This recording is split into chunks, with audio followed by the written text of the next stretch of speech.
张先生25岁，来自广东工程师；马女士25岁，来自广东美术老师。有请两位，有请。结婚了哈？结婚了。哦，开心不？好多的小烦恼啊。婚后生活和婚前想的不一样，是吧？对，不一样。觉得你妻子有点变化，是吧？不是有点变化，变化挺大的。说说她什么地方变了吧？就结婚之前嘛，她就是我心目中的女神，然后结婚之后就是我身边的一个小作精。那她最作的情况，就是在我们刚结完婚度蜜月的时候啊，那是她最作的时候。那时候的情况就是，我们就订了去西藏的机票了啊，然后我们当时临出发的前2天呢，旅游社就打电话过来说要取消这个团了，因为疫情原因，建议我们都不要去。可是我老婆嘛，好说得说，她不听，她又找了当地的地接社，但出发前1天，那地接社也打电话过来了啊，也是说疫情原因，建议我们不要去啊，那就不去了呗。真的去了。然后去到当地之后，短信就来了，就提示我们说要在当地逗留14天一个隔离，要不就是24小时之内返回当地。所以当天晚上我们就买那些机票，就补签那些东西了，就也损失了一笔钱。飞了一趟西藏是吧？对。为什么非要这样呢，姑娘？我和他不是新婚嘛，度蜜月就是一辈子只有1次的机会，然后我和他就是沟通好了，就是2个人一起去西藏，这个是他也同意的。然后后来吧，就是遇到了很多阻碍，但是我觉得就是可以2个人一起去克服的，而不是他一昧的去埋怨我。我觉得这些是可以避免的嘛。经过了这么多的阻碍之后，我们就可以换一个方案，去其他地方也好呀。那别人是游车游1天公交，我们是坐飞机游了1天，什么也没干成，还损失了好多钱呢。到拉萨的时候，有些人坐飞机上去的朋友会有一些高反，你们有高反吗？高原反应？高反这事情真的是有意思啊！我们当天晚上就搞那机票搞很晚了，功课就没做足，就关窗户开暖气睡觉了。到早上的时候，我们是被迫醒来的，就脑袋晕晕的，一想肯定就高反了。互相搀扶着去了医院，然后完了，我老婆说这事还挺浪漫的啊，是挺浪漫，那是挺浪漫的呀。西藏本来就是一个挺纯洁的地方，就算是咱们飞机上1日游的话，也不是看着就是万里高空下面有那个高原高山的，不也挺浪漫的吗？行，事儿过了就过了，对吧？蜜月之旅嘛，这不是印象深刻吗？这事过了之后，那信用卡还是我在还呢，我不也有帮你3还吗？万块。这个。那说到还信用卡之后，我就想着，回乡下带他回去收点红包，缓解一下我们的债务。啊，谁知道又作妖了，又作妖了。就过年那会吧，我就和我父母带他一起回乡下去过年。去到当地之后，就说我乡下苍蝇蚊子乱飞的，地上一股鸡屎味，他又接受不了。然后吃了2顿饭，到中午的时候就把我拉到一边，说要走了，就回家了。那乡下确实是也挺脏的嘛，就是我一个城市里长大的姑娘，然后第一次陪你去到乡下，其实我也有做心理准备，就是我去尝试愿意做这个事情，但是去到实在是没有办法了，1个上午下来就走了2家亲戚吧，然后就把我的腿上就咬了1腿的蚊子包，我就感觉很难受。我到中午就跟他说，我说哎这样吧，咱们先回去吧，不然下午又走几家亲戚，看着我腿都肿了，这可怎么办？这也很难看对吧？1年就那么1次，那么多家亲戚1天就探完了就好了嘛。当时我都叫你穿个长裤，你也不答应，就说穿裙子好看。后来是亲戚走完了吗？没走完，走了一半就回去了啊。就我觉得结婚这是2个人的事情，既然她嫁到我这边来，就应该也接受我的父母，也有点亲戚之间的往来嘛，对不对？还有就是我们之间吧，他总是有很多的小惩罚，就是说我说的话不好听啦，做的事情不合他心意，他就给我弄了一个指压板。那指压板就是他在那综艺上看来的。然后这次人家都不是说有益健康嘛，虽然说有点疼什么的，我总得发泄吧。然后这次来到节目了，他还不放过我，说我在节目上说些什么东西惹他不高兴了。指压板带来了吗？你？对，塞到我的箱子里面去了。有请工作人员帮我拿一下。我看什么指压板啊？老疼了，这东西是吗？哦，对，就是这样一个东西。哦，要不您给尝试一下？你是让我尝试啊？啊，你感受一下嘛。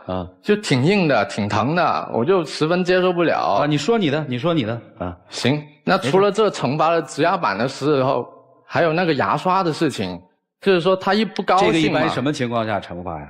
他做错事情呗，就是他有一点就是经常理会不了我的意思，然后就我感觉他就做错了，然后我就给他上这个。我这么踩也不疼啊？那说明你身体好啊！那说明你身体好。这个指压板有问题啊！他一踩就让我踩30分钟呢。哦，要30分钟啊？对，你那么轻，我觉得无所谓啊。可是我觉得很疼，这东西。哎呦呦呦呦呦，疼！咋了？刚才说不疼是装的，你知道吗？挺疼的，你试试，姑娘，来吧。我自己试过，我就是觉得疼，我才让他踩的。哦，你试过，你早说我不试了呀。接着说，怎么了？接着就是牙刷的事情。我做的不好了，他就拿我牙刷去刷马桶，你说这恶心不？这是我在电视上学的。不是刷完马桶之后你还刷吗？问题是，我给他换了。啊，那不就行了吗？那要是他没给我换呢？他跟谁亲吻呢？跟马桶亲吻吗？我有时候我也不记得自己换没换。我当时还好心的以为他是每个月给我换一次，注意个人卫生这些事情呢。那我总是有怨气，我要发泄出来，我就靠那个你刷过的牙刷，我就刷马桶去，就泄愤啊。他除了这泄愤的东西还有呢？那比如他出门天气晒，他一定要我帮他带伞。就是说多云的情况下也是要我带伞的，我呢就自己戴个帽子，他自己不带伞了，然后就赖我身上。这个注意说话分寸啊，我给你摆在这儿，好吧？对，时时刻刻提醒着他。对，物归原主啊。说到带伞的这个事情吧，就是36、7度了，然后他不给我带伞，就那么晒的天气，然后我说你不带伞，你给自己戴个帽子干啥呀？那我戴帽子肯定是有原因的呀！你在撑伞的时候老是拿那伞尖戳我的头，那我跟你玩呢。这些小情绪的东西我就受不了。行，姑娘有意思，就是她只要不达标，你就会整她。还有什么让你受不了的，小子？还有就是啊，她不高兴了啊，都没回到家呢，那微信就在那响，叫我手洗哪件衣服，机洗哪件衣服的使唤。回到家呢就摔门。摔门之后就嚷嚷着饭呢，我今天晚上的饭怎么不给我准备一下？吃完饭之后还得给他端个洗脚水，给他捏脚、捶背这些，真的把我当一个工人在使唤。你怎么能说是使唤呢？就是有时候我回来吧，就是也许是吃坏肚子了什么，也是偶尔的事情，我肠胃也不好嘛。然后你呢，就是我跟你说，能不能就是照顾我一下？就夫妻俩的话，就是应该要互相照顾呀，互相体谅，互相帮忙嘛。你为什么要说是你服侍我呢？哦，你们俩有共同爱好吗？你们俩有共同爱好？我尝试过给他营造一个共同的兴趣爱好。是什么？我就给他推荐了一款我会玩的手机游戏啊。可是提到游戏这事情上，他的反应就十分的大。游戏这个事情是我们家的禁忌话题，因为为什么呢？就是很久以前他给我推荐了一款那个手游，那时候我玩的也挺开心的。然后就是我一直玩，然后玩到就是自己发烧了40度，然后烧退了之后呢，我还继续一直玩，然后上班的时候也玩，午休的时候呢也玩。后来我第一份工作就是因为这个被炒掉了，我就很讨厌他呀。那为什么你要推荐给我，也没有规劝住我呀？我当时就只是想给他营造一个好的共同爱好嘛，谁知道他就入迷呢。就是你管不好你自己，你怪他是吗？就是他呀，他引荐给我的这款游戏，要不是他，我怎么认识这款游戏？他也没有规劝到我。20个小时都在那玩，我睡觉的时候他在玩，醒来之后又在玩。问他有没有睡，他说睡了，我哪知道他睡了多久？然后完了劝不动啊，只能拿结果来跟他说话了。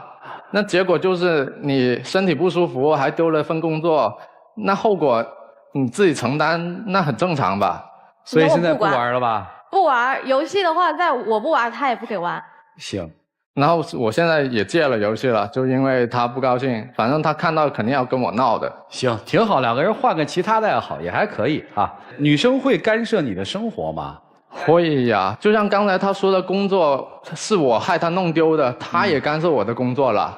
就我当时在设计院上班的时候，老是加班熬夜的，我就跟他回家跟他抱怨一下，说我太累了，我看一下要不要换一个环境这样子。他倒好，当真了，就在我电脑里找我以前的简历，添油加醋的投到各大平台上。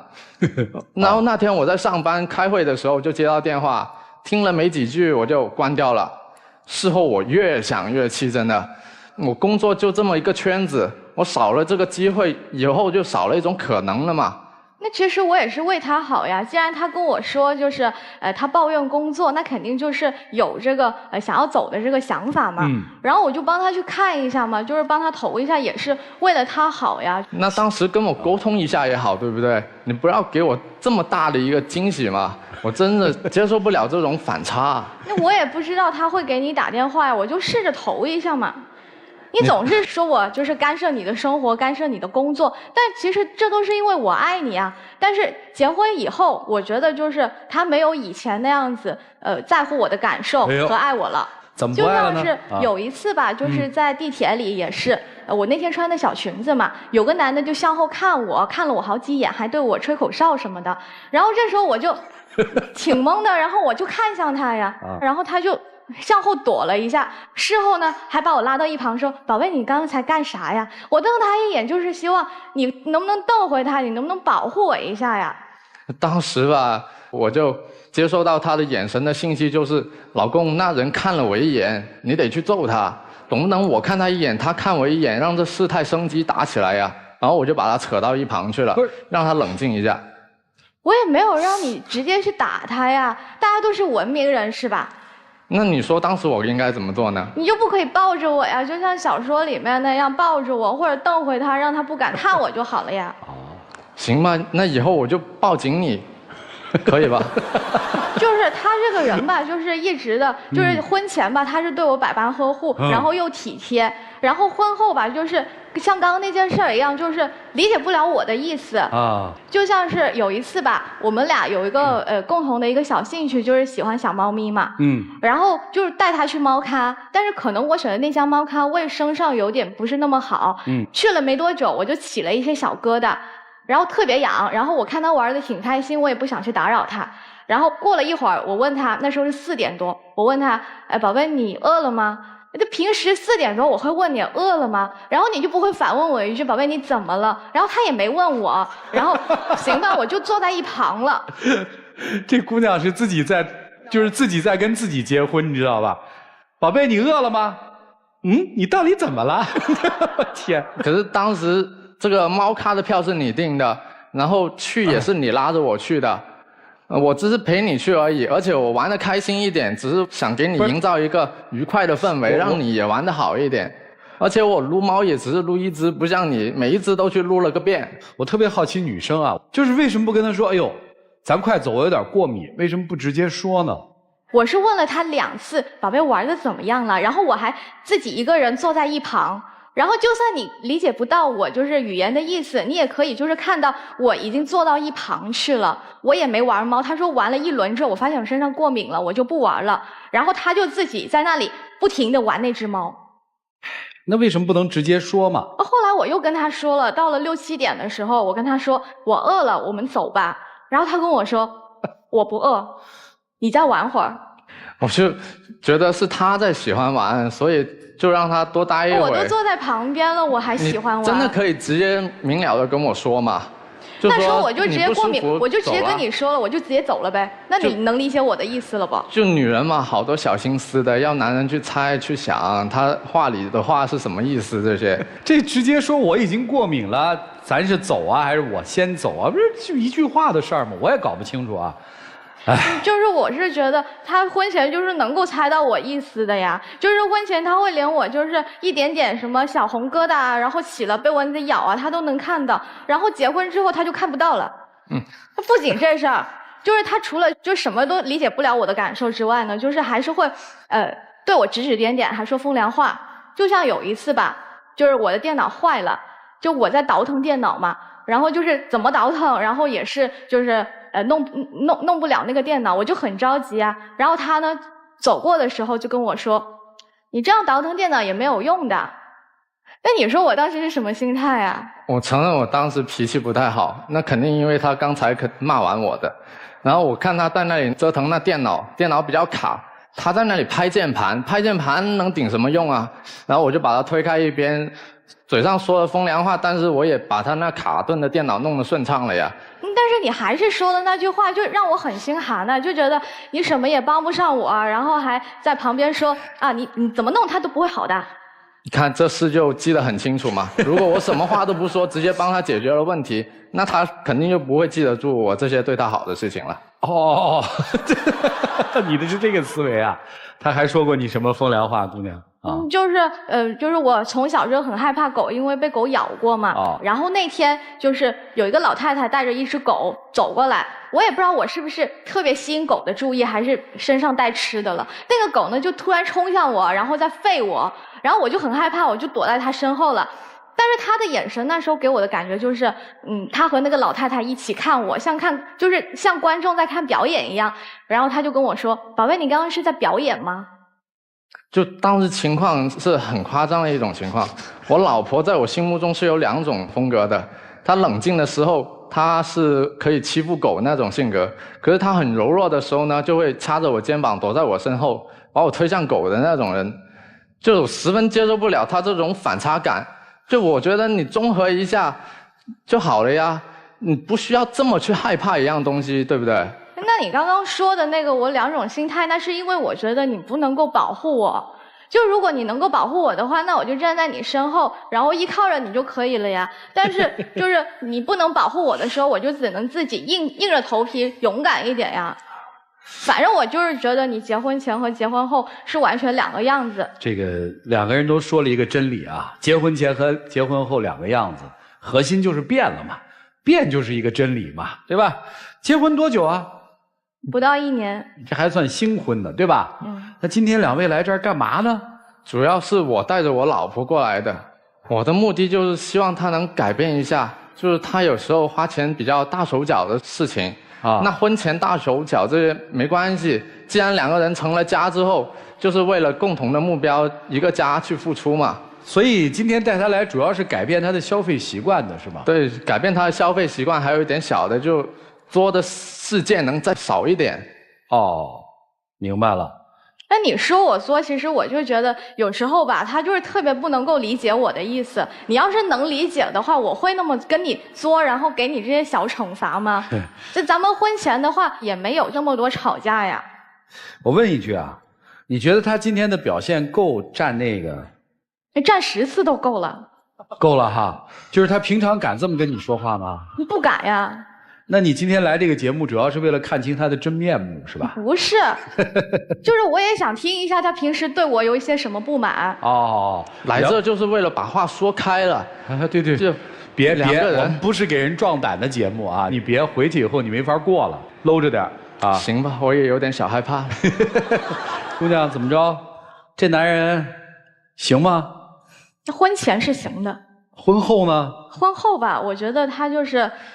他能不能变回以前那样，就是对我能多一点的耐心，然后能够多一点的理解我的感受，不要经常在这里说风凉话而不帮助我。其实男生和女生都对婚后的对方提出了要求，男生的要求是咱能不能精打细算一些，对吧？同时咱能不能不要太任性，对不对？女生的要求是你应该像婚前那样一如既往的对我好，你希望他的所有服务在你开口之前，对不对？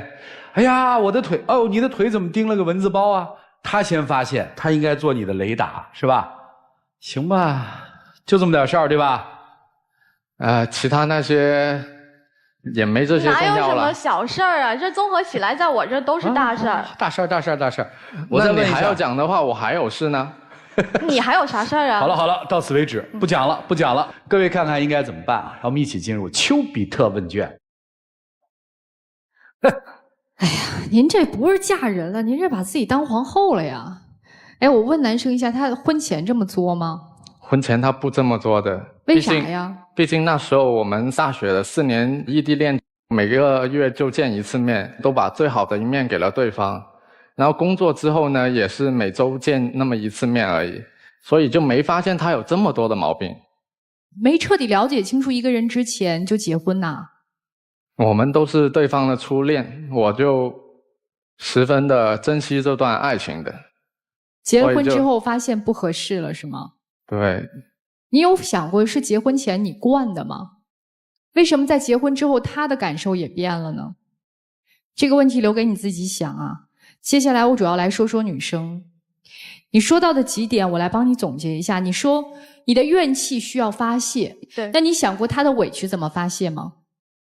他结婚以前也是对我挺包容。好，结婚之后你也知道自己有所改变，包括有一些整他的方法，所以你知道你自己有做过分的地方。你说了这是我发泄怨气的方式，可是我就问你，他有的委屈该怎么发泄？第二点，你的惩罚他可以不接受的，你有想过吗？你给他买的那个什么指压板，用他的牙刷去刷马桶，种种对他的惩罚他可以不接受，他可以反抗的。他愿意去接受你的惩罚，就代表着他在乎你。有一天当你把指压板扔在那儿的时候，他给你掉头出门了。有一天他不再用他牙缸里的牙刷，自己永远准备一根牙刷，这些都是可以的。可他为什么现在愿意去接受你这些惩罚，还愿意继续忍受你的作？是因为对你还有包容，还有在乎。所以我说适可而止，要有度。既然结婚，就要踏踏实实过日子。你让我最生气的一点是在于蛮不讲理。你把所有你自己犯的错的责任全部推卸到了他的身上。如果你继续这样下去，你们俩确实是走不长久。所以我劝你啊，想要过安稳太平的日子，就要把自己的性格和脾气收一收，做一些妻子该做的事情。谢谢。男生你说了，女生主要两个问题嘛，一个是花钱大手大脚，一个是老是这样的作闹，对吧？如果两个问题只能解决一个问题的话，你希望解决哪个问题？作闹这件事情，钱的话男人可以去赚。听到了吗？这是核心的问题。你所有的作闹其实都是在一个前提的基础上，就是你可以在不顾他尊严的份上去为所欲为，你可以践踏他的自尊。你忍受不了他们家的那种生活环境，你就可以不顾一切的就是我就是这样，我是城里人。你多高啊？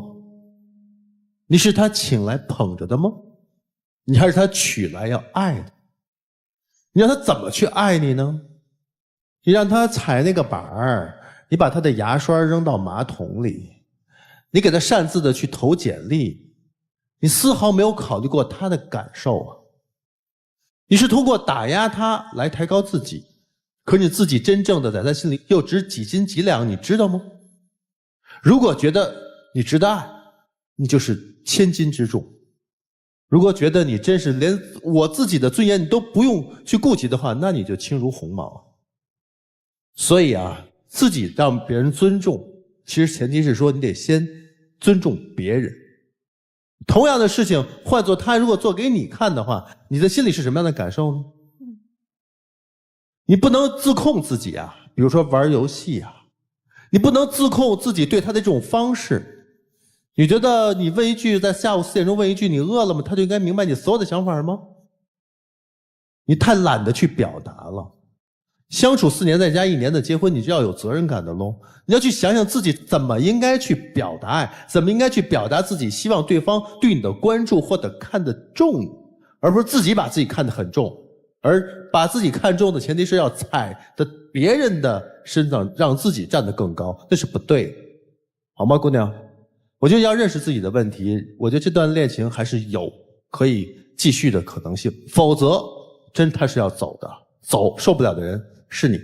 就这样，已经可以离婚了，真的。我觉得就光拿牙刷刷马桶这个事就可以离婚了，这个跟抽耳光一样，我觉得都是一票否决的。因为这是一个巨大的羞辱。我和你2个人同床共枕，你拿我的牙刷去刷马桶，这没有爱，哪有爱？你只爱你自己啊。其实他是你爱人吗？他不是你爱人，他是你的一个宣泄物嘛。你情绪不好的时候你要宣泄，你要找人虐的时候你找他，你拿他当一个人看了吗？我觉得你也很奇怪，一个人这么对你，这不是忍的问题，就一个人践踏着你的尊严，你在这干嘛呢？一个人需要为了这些东西来放弃自己所有的尊严吗？她是我老婆。为什么她必须是你老婆？为什么一个践踏你尊严、践踏你人格的人就应该或者必须是你老婆？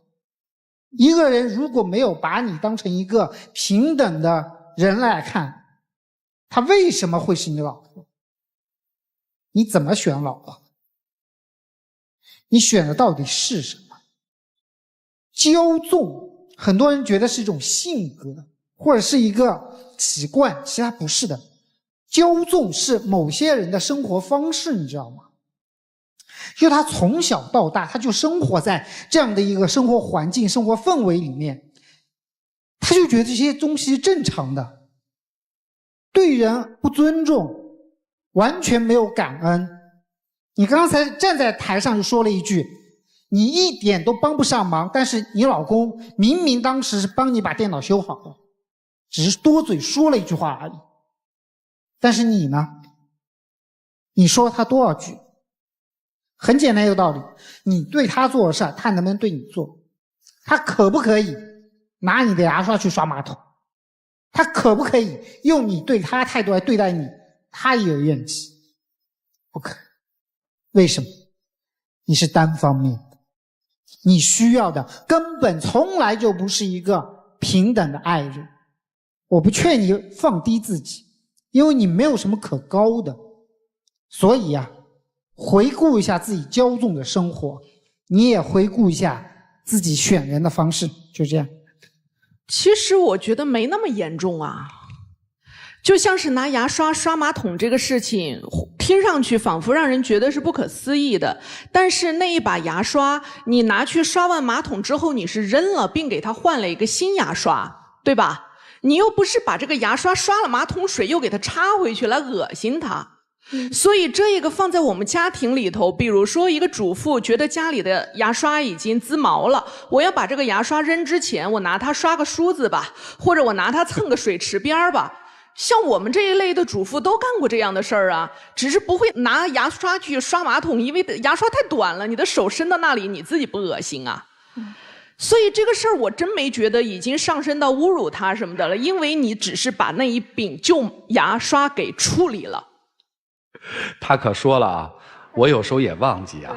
他插回去了，他是插回去了，有时候没有，就是他有时候我也是忘记了不记得，就是有没有。那就是插回去了。我没发这么大火呢。对，那我没法帮你了。你说多恶心吗？那这个事儿是有够恶心的了。没有，就是在我的记忆里呢，都是给他换了的。我说的那个，不知道有没有给他换的几率极小。极小那也有可能。这事儿这真是没法补了，啪啪打脸是不是？哎呀，男生是个好孩子，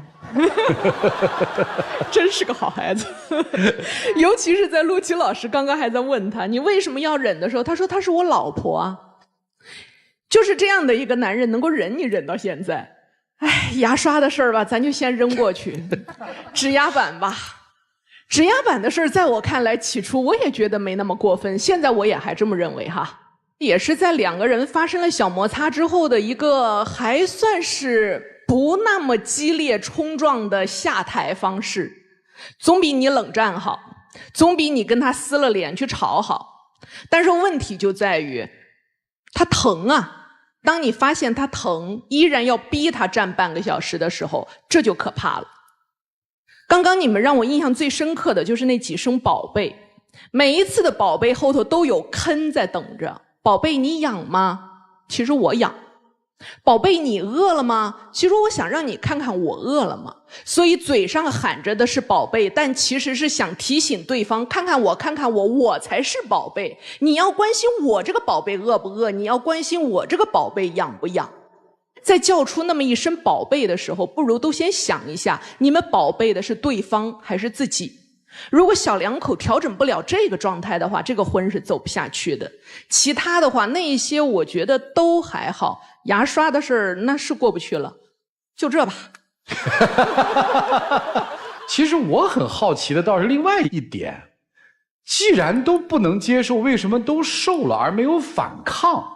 这是我特别好奇的一点，就是在忍什么呀？我们经过了这么多年的一个恋爱了，也都是对方的一个初恋他就一直认定我，那我肯定也会一直认定了他。你为什么要来说呢？你不都忍了吗？如果你不忍，你不会反抗吗？为什么一定要去啊？都号召不去，你还要去吗？没有，当时的话呢，西藏那边还没有发布不让来了遣返的这个政策。那为什么旅行社都取消了？那么较真儿干嘛呀，姑娘？还有你为什么不反抗？反正这事儿搁我是打死不去。说不听啊，那就让他自己去啊。他遇到危险之后，你躲了？难道让我跟人打架吗？你躲了？他真遇到危险的时候，你是躲的？躲，我也是在保护他。那你就别抱怨啊。我跟他说过我不能接受，可是他不听啊。那你要想办法改变呀。所以我就在想着用什么话术可以跟他这是话术的问题吗？是你的底线问题啊。所以你琢磨琢磨，两个人都应该想，我们结婚到底是为了什么？是为了彼此找一个人来奴役，还是因为我们爱他，我们愿意包容彼此的缺点，一起往前走？你们琢磨琢磨这事儿。来，一起进入真情60秒。完了，我们这么多年了，我也是很珍惜这段缘分的，但我就希望你改2点就好，花钱大手脚这事能小一点，然后做的事情能再少一点。如果我们这半年里面经历了这么多事情了，都还不能让你改变的话，我觉得这段感情很难再走下去了。但是我心里那坎还是过不了，我觉得你婚前和婚后的变化也是很大的。如果你能变回以前一点点，就是像以前那样对我这样的态度，对我关心的话，我觉得是可以走下去。但是如果你就是还是按照现在这样子，我觉得我们也是就是很难再走下去了。就我也希望你能改，如果是不能改的话，我觉得真的很难。谢谢两位，请回。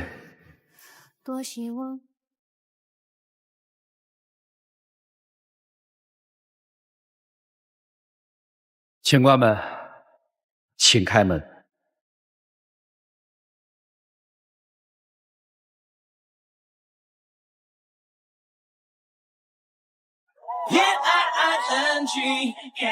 来，心情就像是坐上一台设计恋爱。既然选择，我们愿意继续努力往前走。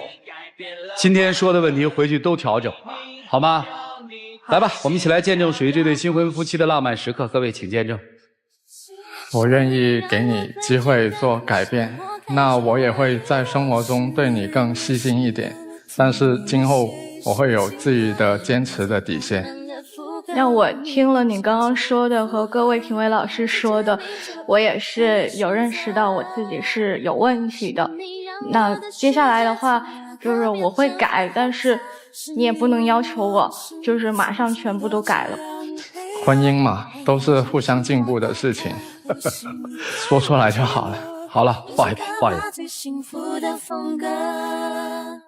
是你让我看见干枯沙漠开出花一朵，是你让我想要每请亮灯啊！